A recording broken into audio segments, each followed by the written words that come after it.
Apa nama recipe? Sun-dried tomato dip. Okay. What she said.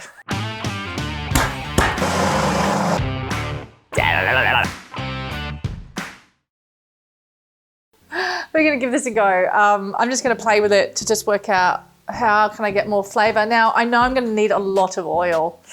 I know, right? My plan is to play with this because I'm not sure where I can go with this. And I'm thinking that I want to add some savoury yeast into the mix. I'm just not sure, right? But I don't want it to be too garlicky and I don't want it to be too basil-y. I want it to be really shine in the tomato realm of things. And how we're going to get that tomatoey shine is by not using sun-dried tomatoes or semi-sun-dried tomatoes that are, you know, showered in oil, especially a poor quality oil, which most of the sun-dried tomatoey, semi-sun-dried oily jarred isms aren't done with olive oil. They're done with a mixture of oils, which we don't want that. We want to be in control of this.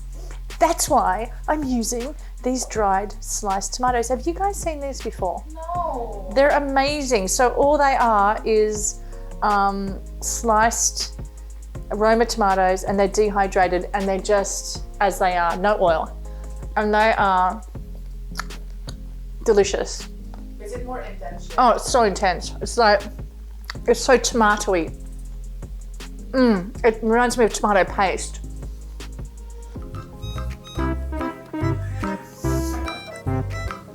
Hold the line caller.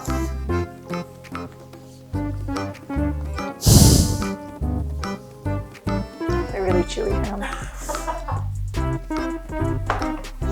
Hang on, come on. I don't know, it's in my teeth. Okay. And they're super chewy and rubbery, but they're so dense in flavour. Where do you get them? Google it. I get these from my local, what's that? No bulk store, no plastic store. What's it called? Green Habit. Green Habits. I get it from that. But you can get it, just Google, you'll find it. So you want these to be in the form that they're in without the oil. Super important.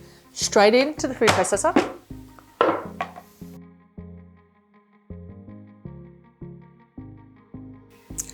This is quite a large garlic clove, but I don't want all of that. I know, use that as the chopper thing.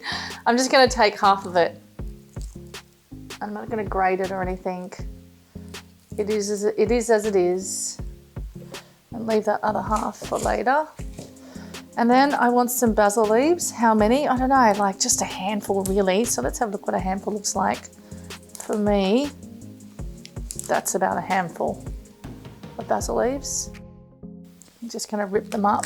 They smell so great.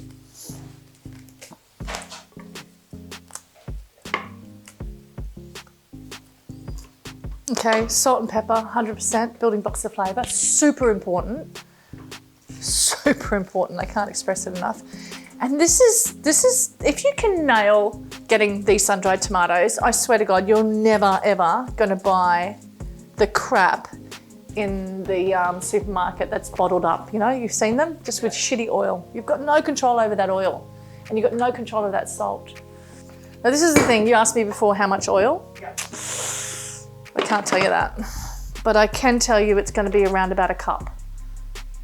Okay, for this dip. Now, like I said, you can swap it out with water, okay? You just want everything to move in motion and become like a yummy, pasty, delicious dip so you can stick a chip in there. You know what I'm saying? Like it has to be like the roots, you know? So we're just gonna process this. It's gonna be loud.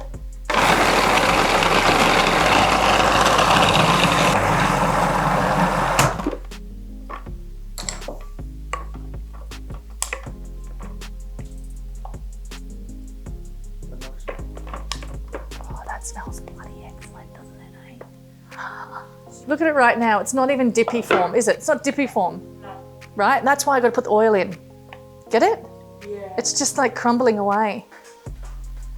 So this is where you can taste it actually, because that basil and that garlic and that salt and pepper, holy shit, that's really good.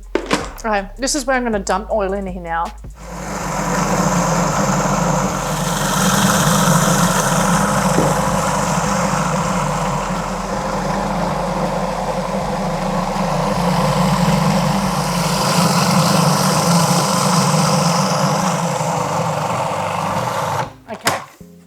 Now check it out.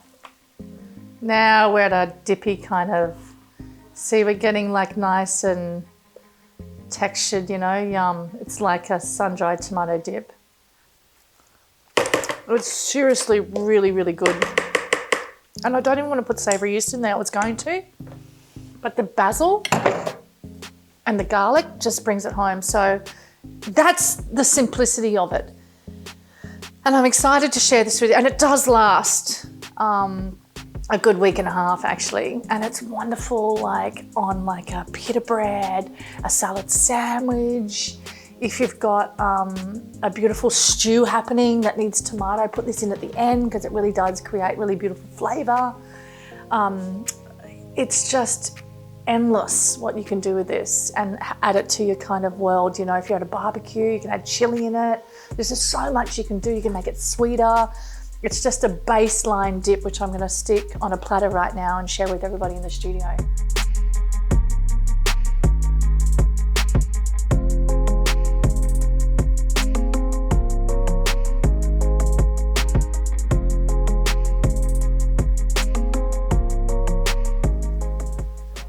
And that is it. A couple of beers, you know, on the balcony with your best friend or your lover, having some crackers and dip in a beautiful space in this amazing world that we live in, which is so magical in so many ways.